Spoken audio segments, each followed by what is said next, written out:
voir la mer de Gaza. Et rencontrer les francophones de Gaza. Il a fait exprès. Il a apporté même la barbe avec lui de Gaza jusqu'à Jérusalem. Ça va, tout va bien, c'est clair? Oui, tout va bien, c'est clair. Donc aujourd'hui, c'est l'exception française. Ça existe toujours l'expression, l'exception française? Il a disparu, non? Ça existe toujours? C'est surtout le leitmotiv d'un ancien président bien connu à Gaza.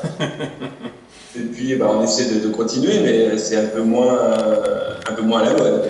Vous êtes déjà venu à Gaza, Thierry? Non, malheureusement. En fait, j'aurais espéré pouvoir venir cette fois-ci. Un jour. Puisque je dépendais de Jérusalem-Est, en fait, du poste Jérusalem-Est. Mais malheureusement, ça n'a pas été possible. Je le regrette beaucoup parce que j'ai l'impression qu'il y a beaucoup de ferveur, en fait, dans l'apprentissage du français à Gaza. Pierre m'en a parlé. Pierre m'a dit combien les étudiants et des étudiants à l'université sont avides peut-être de maîtriser la langue et aussi d'être utiles en France dans des lycées français ou en assistant de langue arabe. C'est ça, oui. Donc je pense que c'est vraiment ça aurait été une belle rencontre. Et je crois que le niveau, Pierre m'a dit que le niveau des étudiants que tu enseignes est excellent. Tu vas découvrir toi-même. C'est en fait c'est un français majeur, c'est ça? Oui, c'est 4 ans de français. Ils ont une licence à la fin, ils ont une licence de français. Ils sont très motivés donc, parce que le français c'est une langue d'ouverture pour eux donc, dans le contexte de Gaza. Le problème, ils n'ont pas beaucoup de possibilités de voyager. Ils ont raté et ils continuent à rater beaucoup d'occasions comme par exemple les bourses linguistiques. Le consulat, il continue à offrir beaucoup de bourses, beaucoup de possibilités, surtout les bourses linguistiques et pédagogiques en 3e année et les bourses de master et les postes d'assistant d'arabe, mais on a toujours le contexte, Pierre il a déjà parlé, le contexte d'enfermement de blocus et fermeture des passages qui empêchent ces jeunes. Mais ils continuent donc.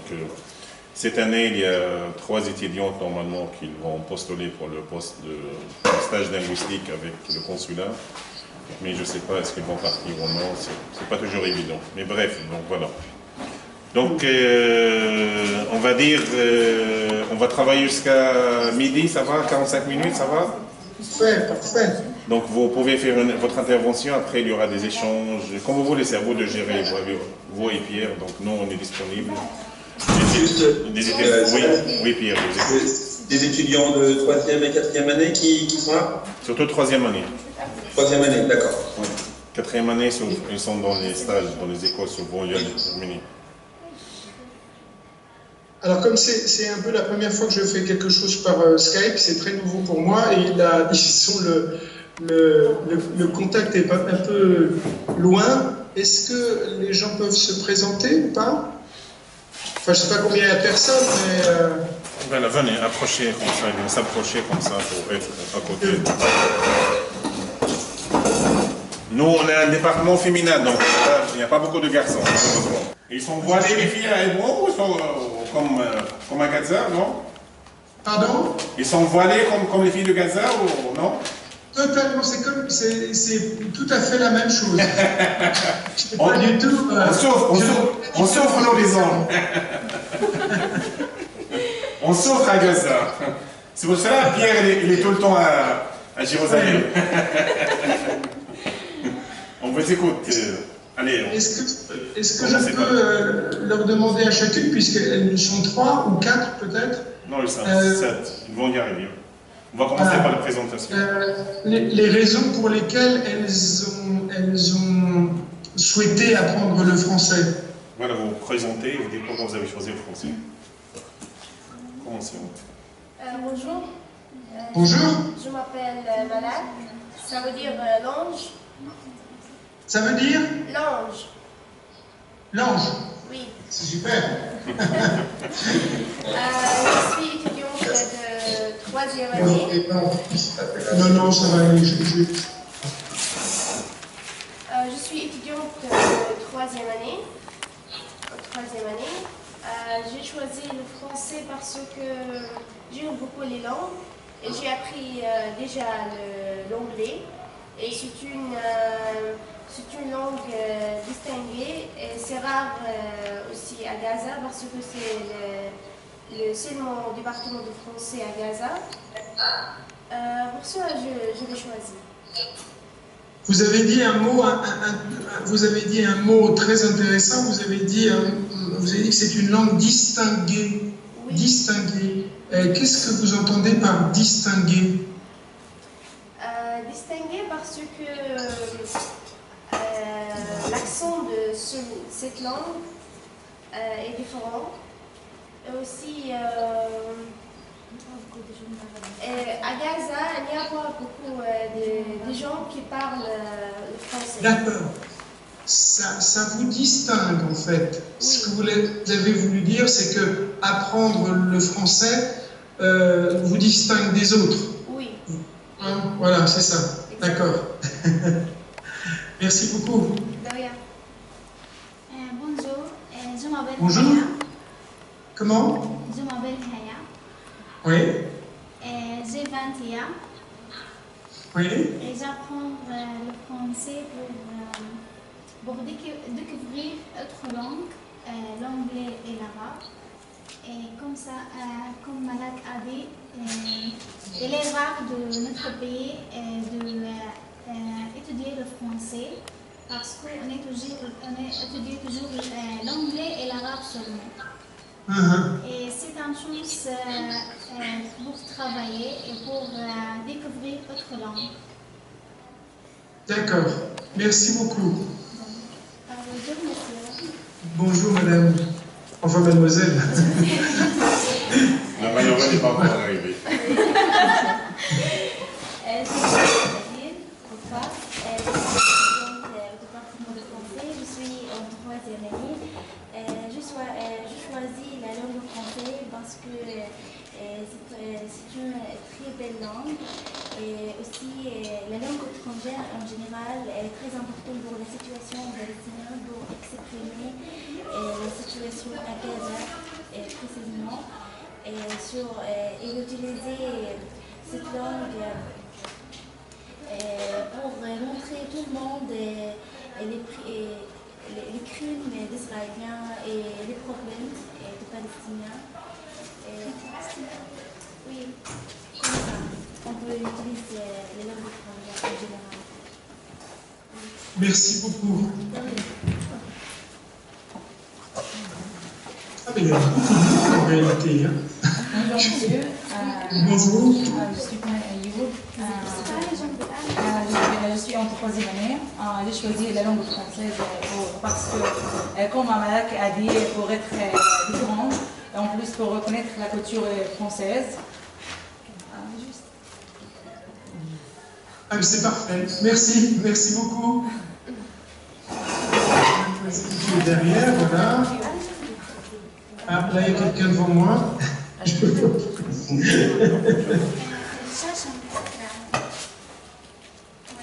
Et Ah oui, je m'appelle Mariam. bonjour. Bonjour.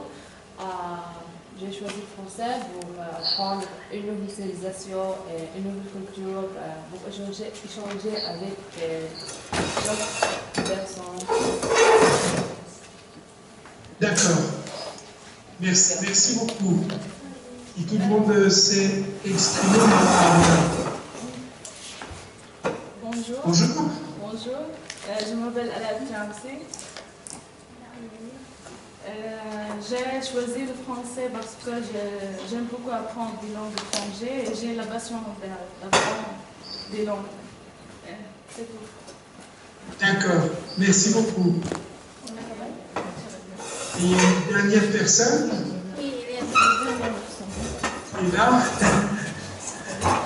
d'abord, je ne suis pas là-bas, c'est quand même plus compliqué. Bonjour. Bonjour. Monsieur. Je m'appelle Aya. J'ai 20 ans. J'ai choisi le français parce que j'aime prendre les langues étrangères. Et c'est une chance à connaître les personnages francophones. Oui. D'accord. Merci beaucoup. Alors, si tout le monde est passé... Il reste Maï. Il reste Maï. Allez, Maï, Maï. Maï, la courageuse. Tu fais attention, les fiancés, donc c'est intouchable. Intouchable. Intouchable pour moi, pour vous.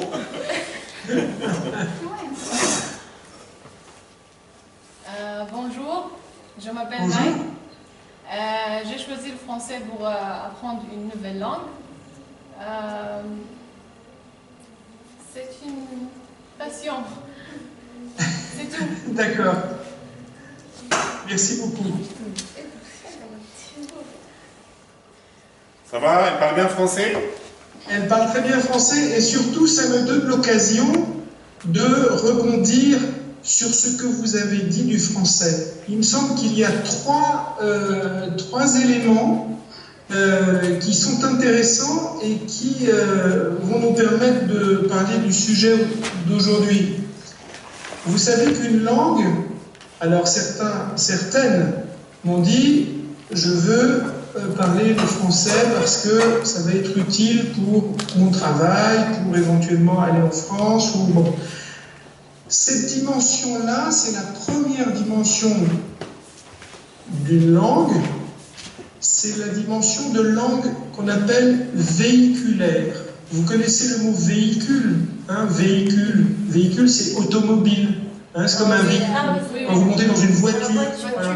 Eh bien, la langue, dans une de ses premières fonctions, elle est, on dit, véhiculaire. Ça veut dire que vous utilisez cette langue pour vous déplacer dans une société, une ville, un monde qui n'est pas le vôtre. C'est ça la dimension véhiculaire. Alors, certaines d'entre vous ont insisté sur cette dimension-là, qui est une dimension utilitaire. Voilà, c'est très utilitaire et c'est très important, puisque, comme vous savez, la langue, ça sert d'abord à communiquer. Mais il y a aussi d'autres choses que vous avez expliquées et exposées. Quand vous dites, voilà, j'ai la passion, quand vous dites, ah ben, ça me donne accès à une autre culture, quand vous dites que, alors je ne sais plus qui me disait ça, mais que grâce à cette langue, ça lui permettait peut-être d'exprimer un certain nombre de préoccupations politiques, ça signifie que la langue n'est pas seulement véhiculaire. Ou plutôt, si elle véhicule quelque chose, c'est pas seulement le désir, si vous voulez, de communiquer des choses ordinaires, mais que c'est une langue qu'on dira de civilisation. Hein? On va opposer langue véhiculaire à langue de civilisation.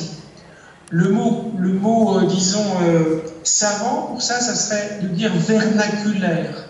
Vernaculaire, c'est-à-dire que c'est une langue qui porte les valeurs, les préoccupations, les conceptions d'un endroit précis dans le monde. Hein? Langue vernaculaire. Mais entre les deux, il y a une différence de degré. Vous pouvez parler français assez rapidement et lire le journal assez rapidement, disons en un an, 2 ans, avec 400 mots, et puis en ayant, disons, une grammaire rudimentaire.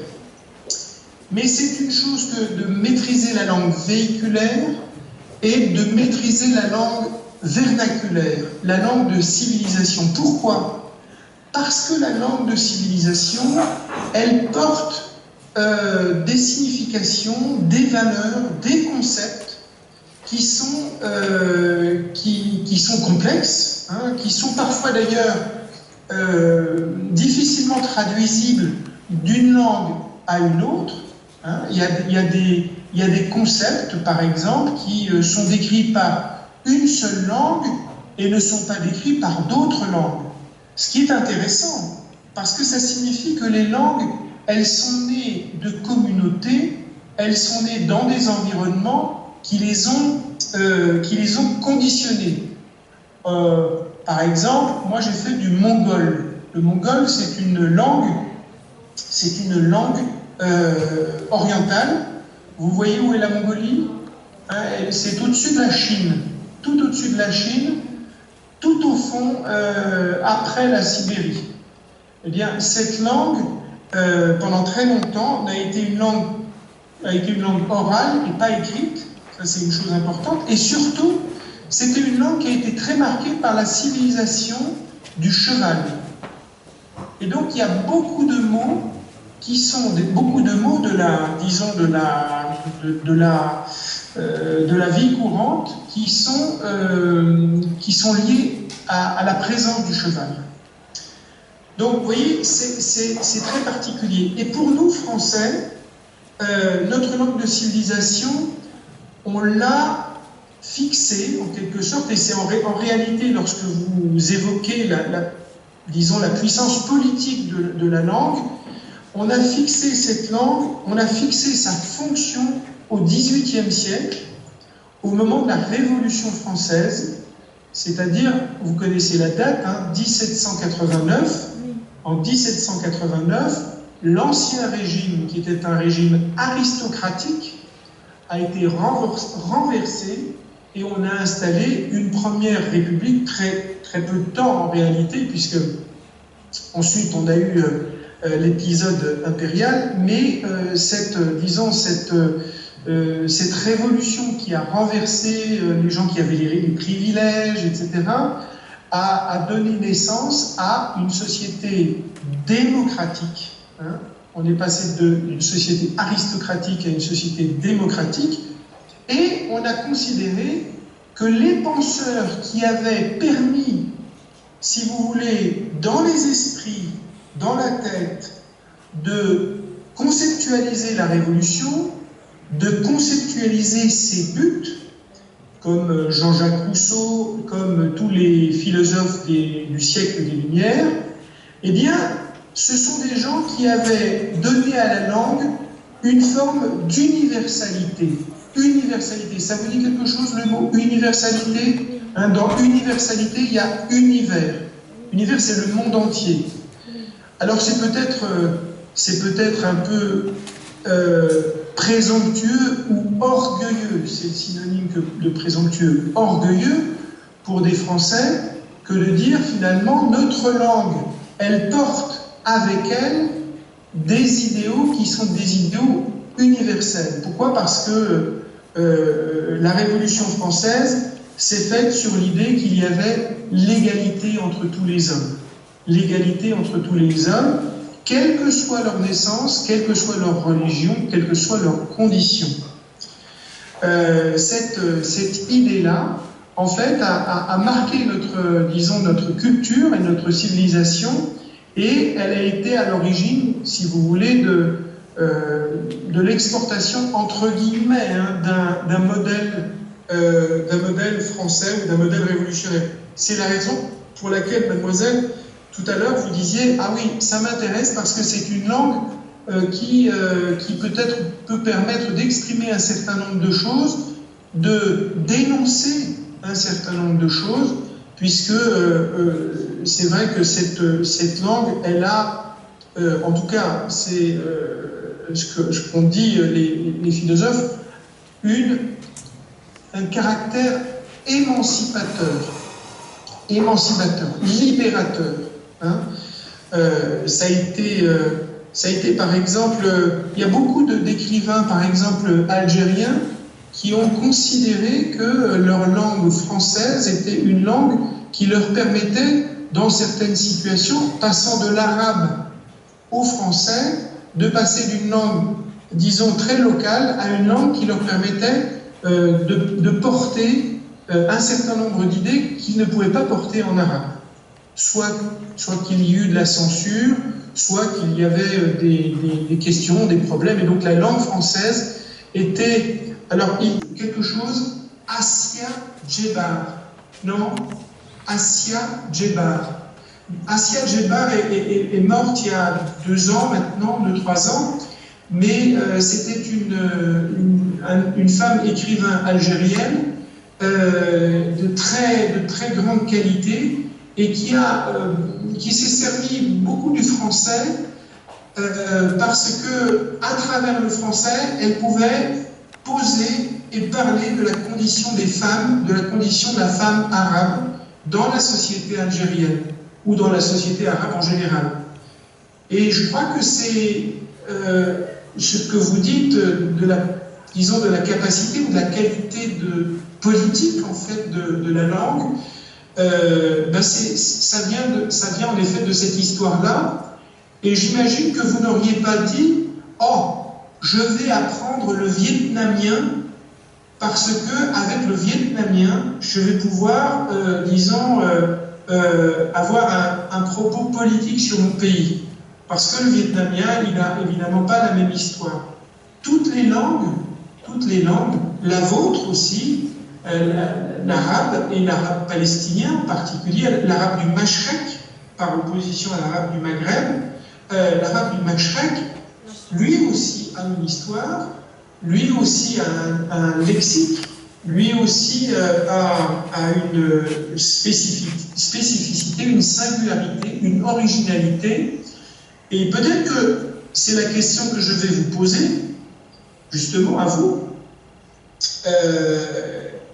parce que je suis très frappé, je connais évidemment beaucoup de Maghrébins en France.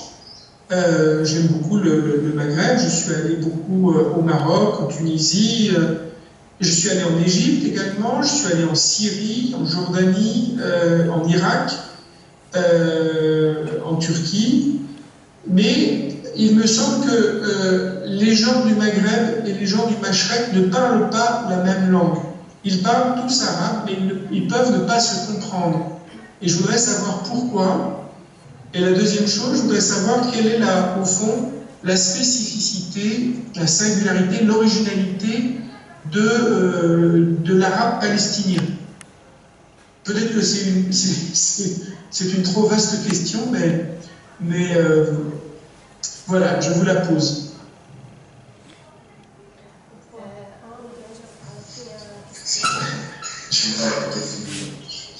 Je dis un verre d'eau, oui, parce que j'ai l'impression que vous êtes surprise. Oui, moi, non? Oui, non. Je peux répondre à la première question. Oui, pourquoi les d'accord. Maghrébins ne parlent pas comme les Palestiniens? Ah bon? Je pense que c'est le micro plus proche. C'est Voilà. C'est mieux. Excellent. D'accord, je vais répondre à la première question. Pourquoi les Maccabiens ne parlent pas comme les Palestiniens, c'est ça? Oui. D'accord. Je pense que parce que il y a des langages. Nous sommes les Palestiniens, on a des accents et on a un langage différent des Maghrébiens. Et dans tous les pays aussi, en Égypte, en Tunisie, en Irak, il y a beaucoup de langages. Et pour cela, on ne parle pas comme les autres, en particulier les Palestiniens, même si c'est la même langue, mais c'est différent. Et aussi, on peut trouver en Cisjordanie, en Hébreu, ils parlent aussi des langues arabes, mais c'est différent des gens qui parlent à Gaza. Ah bon, c'est différent aussi. Oui, c'est différent. Est-ce que c'est différent dans la manière de prononcer ou est-ce que c'est différent parce que le lexique et la grammaire sont différentes? Non, c'est pas le lexique et la grammaire, c'est l'accent. C'est l'accent, d'accord. Ok. Et pour le maghrébin, c'est aussi le lexique. Le lexique. Oui, Oui. Oui, c'est le lexique qui change. Oui. D'accord. Oui. Et pas l'écriture. Non. L'écriture est la même. Non, c'est la même chose. L'arabe, c'est la même grammaire, la même vocabulaire, mais mais on a des différents langues, c'est ça. D'accord. Deuxième chose, la deuxième question, je n'ai pas aucune idée. Je ne sais pas la réponse, mais D'accord, c'est pas grave. d'origine d'arabe, je pense que Farsi. Je ne sais pas exactement. Je sais pas. D'accord. Peut-être qu'une de vos camarades peut répondre ou pas? Non, a envie de répondre? Je vais continuer, si vous voulez, sur la langue, si je ne vous ennuie pas. Hein. Ça va? Vous prenez? Une petite intervention pour... peut-être les filles sont un peu timides. D'accord. Mais je vais répondre rapidement pour vous et pour elles à cette question. Donc moi, comme Palestinien, parce que j'ai vécu en Algérie 2 ans pour mes études, donc, et je connais bien le Mashrek, le Maghreb. Donc je pense qu'il y a 3 raisons pour cette différence. C'est vrai, l'arabe, il faut distinguer entre 3 types d'arabe. Donc il y a l'arabe classique, ça c'est l'arabe officiel dans tous les pays, les 22 pays, maintenant 21 pays arabes, soit au Mashrek, soit au Maghreb, soit dans le pays du Golfe. Ça c'est l'arabe officiel, l'arabe de Coran, l'arabe de la constitution de tous les pays arabes, et l'arabe scolaire, ça veut dire l'arabe officiel, classique. Après, il y a l'arabe dialectal, ça veut dire l'arabe utilisé dans les conversations, dans l'oral. Et ça, on peut distinguer entre 3 types. Il y a le pays de Golfe, il y a le pays de Maghreb, et le pays de Mashrek. Ça veut dire le pays de Mashrek, comme la Palestine, l'Égypte, la Syrie, le Liban, l'Irak. Donc voilà. Après, il y a les pays de Golfe, comme l'Arabie Saoudite, et le Qatar, les Émirats, et le pays de Maghreb. Les raisons, je pense qu'il y a 3 raisons. Il y a les conquêtes islamiques. Il ne faut pas oublier qu'il y avait une présence de la religion islamique depuis longtemps dans les pays arabes, soit dans les pays du Golfe, dans l'Arabie Saoudite. Après, il y avait des conquêtes partout. Après, il y a l'occupation et la colonisation. On ne peut pas oublier tout cela. Ça veut dire soit français, soit anglais, soit espagnol dans beaucoup de pays arabes. Donc ça, c'est les raisons. Et 3e raison, c'est aujourd'hui l'ouverture, les réseaux sociaux. Donc il y a le commerce, donc il a participé à l'enregistrement et l'interface entre les langues arabes, classiques, dialectales. Voilà. Donc maintenant, comme il a dit Malak, donc c'est comme en France, par exemple, l'accent des gens marseillais, c'est différent de l'accent des Parisiens, des Bretons. Donc en Cisjordanie, mais voilà, la langue française c'est la même, mais quand on va en Bretagne, c'est pas la même chose qu'on est à Paris ou à Marseille ou à Toulouse. Donc il y a l'accent de Midi, il y a l'accent des gens du Sud. C'est pas comme les gens de l'île, du Nord, même chose. Donc en Cisjordanie, à Gaza, on a le même lexique. Peut-être que vous avez abordé un thème très important. Entre le Maghreb et le Mashrek, il y a une différence de lexique. Ça veut dire il y a un phénomène un peu bizarre et un peu compliqué. Ça veut dire même les films maghrébins, quand on le voit ici, il y a le sous-titrage en arabe. Même si c'est des films, voilà, pour qu'on puisse comprendre. Même chose pour eux. Quand ils vont voir un film palestinien, syrien, irakien, eux, ils ne comprennent pas le dialecte et le langage oral, donc il y a le sous-titrage en arabe classique, comme ça, c'est la langue commune de tout le monde. En Palestine, donc, il y a l'accent, surtout l'accent de Gaza, c'est un accent plus ou moins standard, donc il est proche de l'arabe classique. Mais après, en Cisjordanie, il y a le nord et le sud. Il y a le sud, ça veut dire Hébron, Bethléem, qui ont un accent un peu différent. Et il y a le nord, ça veut dire Nablus et Jenin et Tolkaran, qui ont un accent plus ou moins différent. Il y a Ramallah. Ramallah, c'est comme Paris, ça veut dire c'est la capitale, c'est l'aspect qui attire tout le monde. Je pense que... Mais en Palestine, par rapport à d'autres pays, parce que moi j'ai vécu dans beaucoup de pays arabes, il n'y a pas beaucoup de différence au niveau d'accent. Donc en Algérie, parce qu'il ne faut pas oublier que dans les pays de Maghreb, il y a le berbère, la langue amazighrite qui véhicule, voilà, qui dans les régions de Chaouia, donc il y a beaucoup de régions. Mais nous, heureusement en Palestine, on n'a pas on a une différence d'accent, c'est comme en France, mais on n'a pas une 3e langue comme la langue berbère, la langue amazighrite. À vous, Thierry. Merci. Merci beaucoup parce que c'est très éclairant ce que vous dites sur l'arabe et c'est très, pour moi, j'apprends beaucoup de choses. Peut-être, je voudrais peut-être terminer sur un volet plus culturel, c'est-à-dire sur les grandes œuvres que vous avez pu éventuellement lire ou écouter, parce que pour vos études, vous lisez, vous commencez à lire des œuvres en français, ou éventuellement vous écoutez des chansons, ou vous regardez des films. Oui. Qu'est-ce que vous faites quel est le média le plus utilisé pour l'apprentissage du français? On utilise tous les réseaux sociaux dont elle apprend les langues, mais la commence pour apprendre ces langues, on utilise YouTube pour regarder, pour écouter, pour apprendre les cours de français, ça, et les règles de grammaire. Tous les modules français, on a pris, ils utilisent par les cours. Oui, aussi, après utiliser les Facebook, on fait l'échange Skype avec les gens français ou les gens natifs.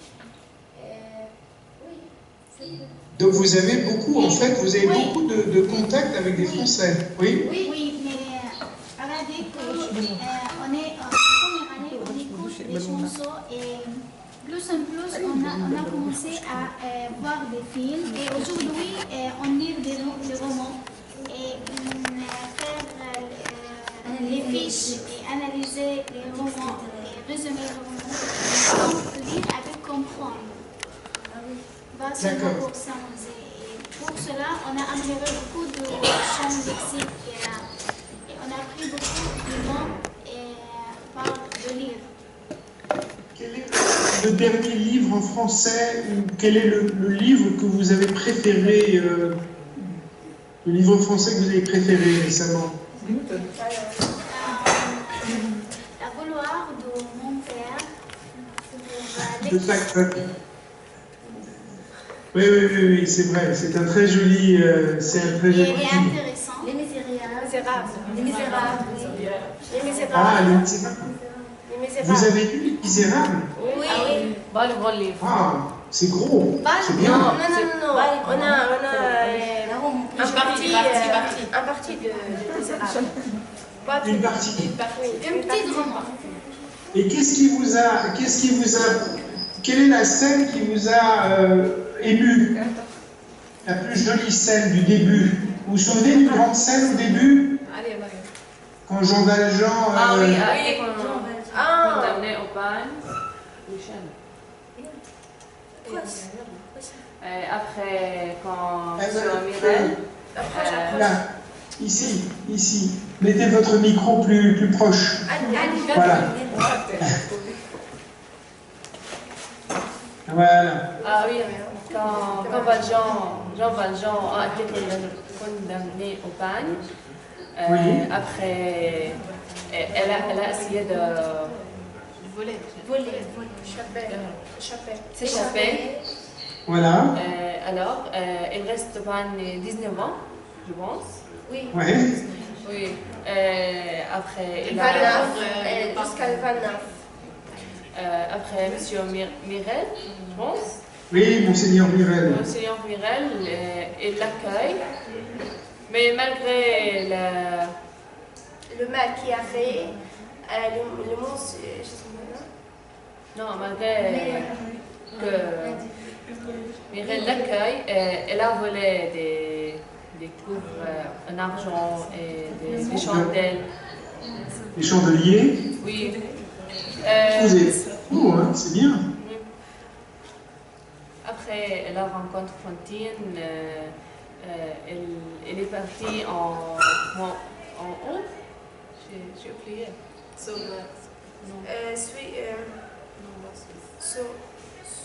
Elle est partie où après? Après, il est parti à Paris, il est devenu maire de Boulogne. Et les gens ne connaissent pas ce temps. Ce qui est intéressant dans la jolie scène du départ, c'est qu'il est bagnard et personne ne veut lui faire confiance. Oui. Et il y a juste une personne qui lui fait confiance. Il part avec les chandeliers parce qu'il les vole. Oui. Il est par la police.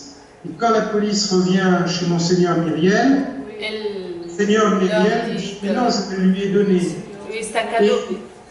Et cette générosité va transformer le cœur de Jean Valjean et va faire que tous les misérables, toute son histoire va être une histoire qui va être orientée cette fois-ci vers le bien, alors qu'il aurait pu, chez M. Myriel, s'il n'avait pas été repris, s'il n'avait pas été aidé par Myriel, il aurait pu retomber dans le mal. Et donc c'est une forme on appelle ça de rédemption. Vous comprenez ce mot de rédemption, je ne sais pas comment on peut dire, de rédemption, c'est-à-dire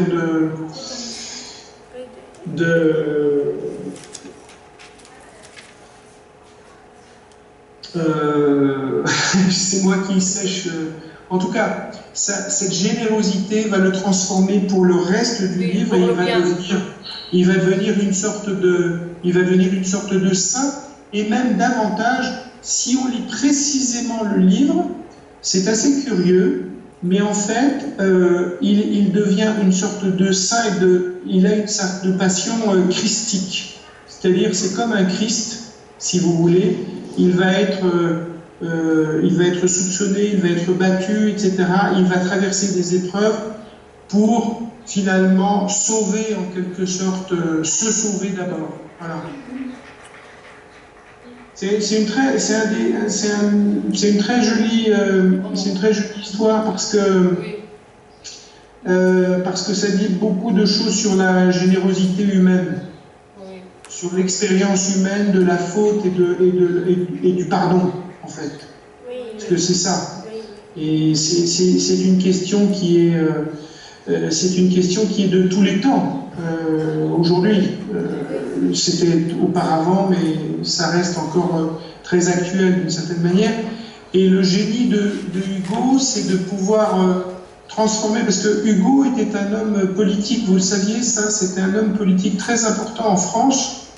Il a été exilé, il a passé 20 ans en exil, sur une petite île à Guernesey, et ça n'est qu'après la fin de l'empereur Napoléon III qu'il a pu revenir en fait à Paris, et qu'il est devenu en quelque sorte le meilleur porte-parole des idéaux de la Révolution française, et puis aussi c'est un homme politique dont l'idéal c'était évidemment l'égalité et la lutte contre la pauvreté et la misère. C'est quelqu'un qui a passé sa vie à lutter contre... Il y a de très jolis discours de lui contre la misère qui sont très beaux, parce que la misère, c'est les misérables. Hein, c'est pour ça. Les Misérables ont été écrits, je crois, durant son exil à Guernesey et publiés dans les années 1860, mais il a mis à peu près 15 ans à l'écrire. Et c'est la raison pour laquelle, quand il est mort en 1885, quand il meurt à Paris en 1885, plus de 3 millions, c'est comme les funérailles de Nasser en Égypte, enfin, vous ne pouvez pas vous souvenir, mais comment le président, il s'appelle président Nasser, président de l'Égypte est mort, il y avait 2 ou 3 millions de gens qui étaient dans les rues au Caire. Ben, c'était la même chose pour Victor Hugo, un siècle auparavant. Oui. Voilà. Je ne sais pas si... je ne sais pas si vous avez d'autres sujets d'intérêt ou de curiosité. Est-ce que, par exemple, On a parlé d'un roman, mais est-ce qu'on a parlé d'une chanson? Est-ce qu'il y a des chansons que vous avez aimées, que vous écoutez pour le plaisir, pas seulement pour apprendre? Oui. Moi, personnellement, quand j'ai appris le français, j'ai écouté de la musique juste pour apprendre. Mais maintenant, j'aime beaucoup les musiques françaises, aussi la musique classique de Jacques Brel, Edith Piaf, aussi j'aime beaucoup, oui, Joe Dassin. Joe Dassin, oui. Oui.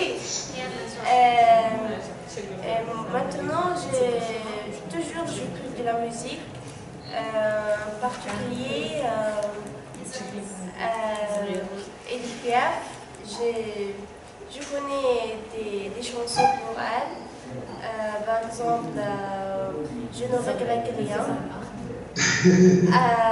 L'amour, il y a un film qui s'appelle L'amour.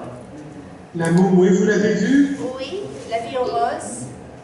J'ai vu quand j'étais première année, et même si je ne comprends rien, mais je l'aime beaucoup. Et maintenant, après ce film, j'aime Edith Piaf, et je connais l'histoire de Edith Piaf quand elle était petite jusqu'à sa mort. On écoute toujours de la musique, mais moi je préfère la musique classique. D'accord. Et est-ce qu'il y a... vous savez, Edith Piaf, chez nous, c'est une sorte de monument. Hein. Elle a... D'abord, parce que elle a été une sorte d'héroïne de la chanson française. Pourquoi? Parce que, comme vous le savez, vous avez vu ça dans le film, elle passe de la rue à la scène. Oui. Et ça, c'est un élément très fort, en fait, parce qu'elle fait de la chanson populaire, mais parce qu'elle appartient au peuple. Et c'est ça qui la rend déjà si émouvante, c'est qu'elle sort de la rue avant d'être quelqu'un qui est très connu, très célèbre. D'une certaine manière, elle est assez proche, même si évidemment elle a une trajectoire très différente, mais Kalsoum, quand elle commence en Égypte, en fait, elle chante à la mosquée, elle est habillée en petit garçon, parce qu'elle a une très jolie voix. Et son père, qui est chef de chœur, considère qu'elle est formidable, elle a quelque chose de magnifique, et elle psalmodie. Hein. Vous savez, chanter, psalmodier, mais vous le savez, hein, c'est reprendre les vers du Coran, mais les chanter, les modaliser, les mélodiser. Et donc, en fait, elle commence très tôt. Comme Piaf. Piaf chante très tôt, vers 5-6 ans, elle est dans la rue. Alors évidemment, elle n'est pas à l'église. Et là, c'est là où il y a une très grande différence, puisque Kalsoum naît dans un milieu très religieux, alors que, comme vous le savez, Edith Piaf naît dans une famille où on est très proche de la prostitution, dans un univers qui est très misérable, très brutal, très dur pour les femmes. Mais elles partagent en commun, Kalsoum et Edith Piaf, d'avoir cette trajectoire qui commence très jeune et qui va permettre à cette voix de se poser et de prendre toute sa puissance. Alors évidemment, les choses vont bouger. D'une certaine manière, si Kalsoum, qui avait un don vocal exceptionnel, comme Edith Piaf avait ce don vocal exceptionnel, la différence, c'est que Kalsoum, elle va importer, disons, le caractère liturgique et religieux de la psalmodie coranique dans la chanson populaire, alors que Edith Piaf va importer, disons, la brutalité et la rugosité des situations des femmes de la rue dans la chanson plus publique, disons. Mais tout de même, c'est intéressant parce que toutes les deux, elles ont une voix, et la voix est très importante. Vous savez, il y a les paroles, il y a la manière dont on chante, mais surtout, il y a cette chose très physique qu'on appelle la voix, et qui nous distingue. Chacun d'entre nous a une voix particulière. On appelle ça le timbre. Le timbre. Vous voyez, un timbre, c'est quelque chose, c'est pas le timbre qu'on met sur une enveloppe, hein. C'est le timbre vocal, c'est la définition de la voix. Et la définition de la voix, c'est quelque chose de très philosophique. Parce que qu'est-ce que c'est que la voix? Regardez, quand vous parlez et quand vous chantez, c'est à la fois quelque chose qui est matériel, c'est-à-dire que vous avez des cordes vocales, vous avez une gorge, vous avez l'air qui rentre dans votre corps, c'est très matériel, et c'est très immatériel parce que c'est l'air. C'est l'air. Et c'est cet air, c'est-à-dire cette présence de quelque chose qui nous dépasse, quelque chose dans laquelle nous sommes enveloppés, quelque chose d'ailleurs, les religions pensent que l'air c'est ce qui nous inspire, hein, vers Dieu, vers des pensées, voilà. Eh bien, c'est cette combinaison de l'air et de la chair qui fait qu'on a un timbre particulier. Alors, chez certaines personnes, la combinaison de l'air et de la chair fait quelque chose de tout à fait miraculeux. C'est le cas de Kalsoum, parce qu'elle va chanter des chansons populaires. J'en ai entendu une encore hier soir, je revenais d'Hébron en voiture. Elle a une chanson qui s'appelle, vous voyez cette chanson, Adni,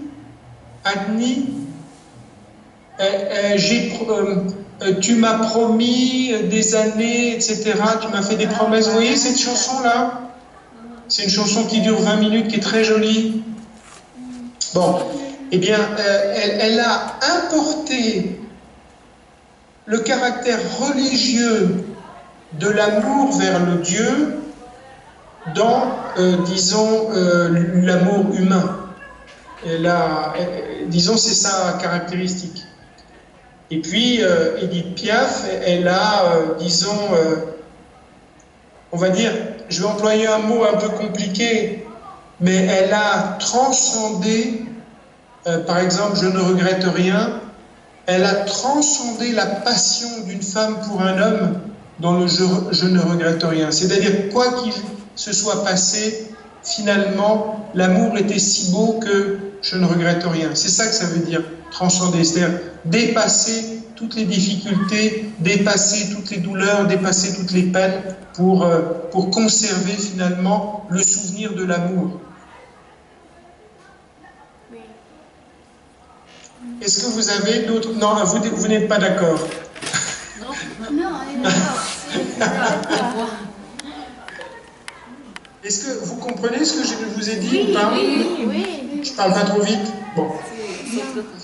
Est-ce que vous avez une autre... alors, on a parlé d'un roman, on a parlé d'une chanson. Est-ce qu'on peut parler d'un film pour terminer? Oui. J'ai vu un film très intéressant qui s'appelle Les choristes. Oui. Jacques Fernand. Je pense Jacques Fernand. Ce film est super, formidable, parce qu'il raconte l'histoire des enfants qui habitent dans une... comme des orphelins. Oui. Orphelinat, oui. Orphanage, en anglais, orphanage. Oui, le ministre de cette... comment ça s'appelle? Le directeur. Il est fou. Oui, fou, oui, c'est ça. Il est baboule. Oui. Il était très méchant. Quand Jacques Fernin est venu pour enseigner le choral, il a organisé un choral pour les enfants. Elle a commencé pour enseigner comment chanter. Mais d'abord, les enfants ne respectent pas les missions. Ils ont fait des méchancetés. Mais après, les enfants l'aiment beaucoup. Ils respectent les missions. Enfin, elle a quitté le four. Mais toujours, il y a des souvenirs pour les élèves. Moi, j'adore ce film, mais aussi j'aime beaucoup les personnages, en particulier le monsieur qui enseigne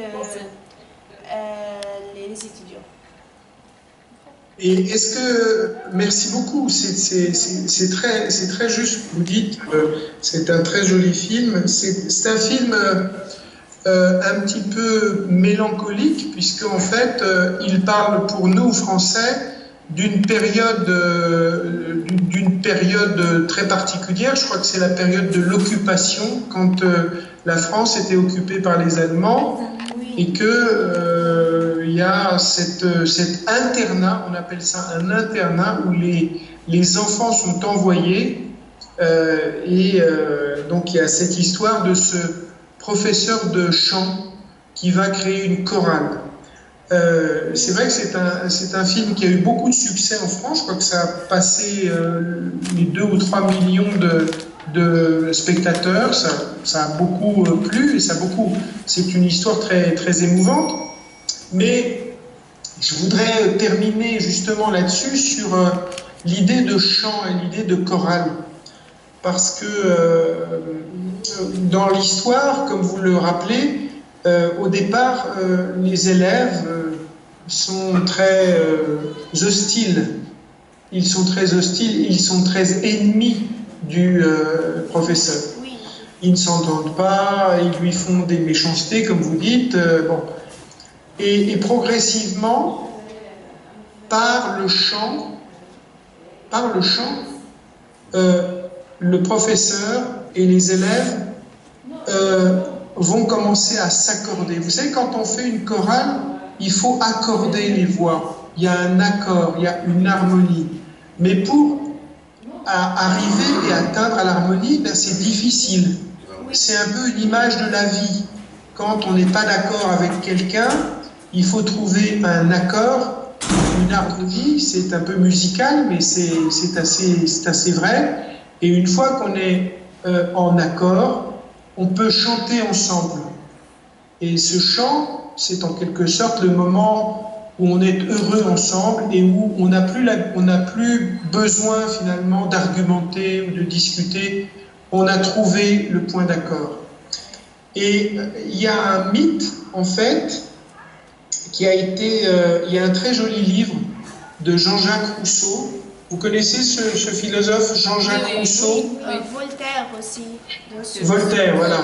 Voltaire, Rousseau. Mais alors, il y a un très joli livre, un petit livre, vous pourriez le lire, de Jean-Jacques Rousseau, qui s'appelle « Discours sur l'origine des langues ». Discours sur l'origine des langues. Et au début de ce livre, où il réfléchit sur la manière dont les langues naissent et se développent, il imagine une histoire, une origine mythique, un mythe d'origine de la langue. Et il dit, à l'origine, au tout début, les hommes ne parlaient pas. Car les hommes, s'ils ne parlaient pas, ils chantaient. En fait, pour parler, ils chantaient. Pourquoi? Parce qu'à l'origine, il y avait un accord universel. Il n'y avait pas de désaccord. Il n'y avait pas besoin d'expliquer, d'argumenter. On était dans une communication que représente le chant, qui est une communication des cœurs et de l'émotion. Quand on chante, on est dans le, disons, dans le discours du cœur, on est dans le langage du cœur, on est dans l'émotion, et on n'est pas dans la raison, on n'est pas dans l'argumentation. Donc au départ, en fait, les hommes chantaient, et puis un jour, la guerre est venue, un jour, il y a eu la politique qui est venue, il y a beaucoup de choses, l'histoire est venue, et les hommes ont commencé à ne plus chanter ensemble, à ne plus pouvoir chanter ensemble, et on dit qu'ils ont déchanté. Et vous savez, le mot déchanter, c'est-à-dire en français, déchanter, ça veut dire à la fois ne plus chanter, mais ne plus se faire d'illusions, ne plus croire à quelque chose. C'est le moment du désenchantement. Et pour Rousseau, l'histoire est un long chemin justement désenchanté, où les gens ne chantent plus ensemble, et peut-être qu'un jour ils chanteront de nouveau ensemble. Voilà, c'est l'essentiel du mythe de la langue que je voulais vous raconter pour conclure notre échange. Voilà. Si vous avez des questions, évidemment, je peux répondre. Mais en tout cas, je vous remercie de votre attention et de vos interventions qui étaient vraiment bonnes et très stimulantes. Merci, merci beaucoup. En tout cas, merci beaucoup à la fin, Thierry, pour cette rencontre très intéressante, même virtuellement. On espère vous recevoir à Gaza, donc merci à Pierre encore pour l'organisation de cette rencontre. On va garder le contact, vous pouvez récupérer mon email de Pierre et comme ça on va garder le contact peut-être. Absolument. Merci aux étudiants. Ce que je vais faire, c'est que je vais vous envoyer un mail à tous les deux pour vous mettre en relation et continuer à échanger. Avec plaisir. Je ne sais pas si Thierry aura le temps, peut-être continuer les échanges avec les étudiants, même s'il est de retour en France. Absolument. Et Pierre, ce genre de rencontre, c'est très intéressant, donc soit sur place, soit virtuellement. Si on peut organiser une fois par mois avec, pas seulement un écrivain, mais avec un musicien, avec un conférencier, donc ça nous intéresse. Auparavant, via l'Institut français et via le consulat, donc il y a beaucoup d'intervenants qui sont venus sur place, maintenant avec la situation. Mais rapidement pour Thierry, parce qu'il il a fini par la chanson Keltoum et Debief. Nous, avec les étudiants, on travaille trois aspects très importants liés à la langue arabe et la langue française. On a commencé par les proverbes. Donc il y a des proverbes en arabe qui ont des mêmes proverbes en français. Et maintenant, on a travaillé, voilà, on va travailler sur la chanson. Parce qu'il y a vous avez évoqué Edith Biaf, c'est vrai, l'équivalent Silon Keltoum dans le monde arabe, mais on va travailler sur les chansons françaises qui ont le même, voilà, le même sens et le même, parce qu'il y a des chansons qui sont la même origine, d'accord? Par exemple, la chanson de Jacques Brel, comment s'appelle la chanson? Non, il a mis le café, il a pris le café, comment s'appelle? Le petit déjeuner. Voilà, merci. Le petit déjeuner. Le petit déjeuner de Jacques Brel. Il a mis le café, il a pris la tasse. Donc ça, c'est une chanson qui était chantée par Majda Rumi. C'est une chanteuse libanaise, c'est le même origine. Oui, ça. Et donc on va travailler le deuxième après l'examen, parce qu'ils ont des examens partiels la semaine prochaine. On va travailler sur les chansons d'abord en français, mais qu'ils ont rassemblant la même chose en arabe, d'accord? Excellent, excellent. Donc ça, et après on va travailler sur le cinéma, donc on va travailler sur un film, parce qu'il y a des films, beaucoup maintenant, il y a le temps de la Palestine, le ciné Palestine, il y a beaucoup de films en français sur la Palestine, et ils vont regarder un film français d'origine, et après ils vont faire la comparaison avec les films. C'est l'interculturel, comment dirais-je ça? C'est ça, voilà. Ça. En tout cas, merci beaucoup pour cet échange très intéressant. On a appris beaucoup de choses. Merci. Et bon après-midi, on va garder le contact. Merci à Pierre. Merci Ziad. À Gaza, Pierre, d'accord? Merci. Inch'Allah. Inch'Allah. Merci, au revoir. Bon après-midi.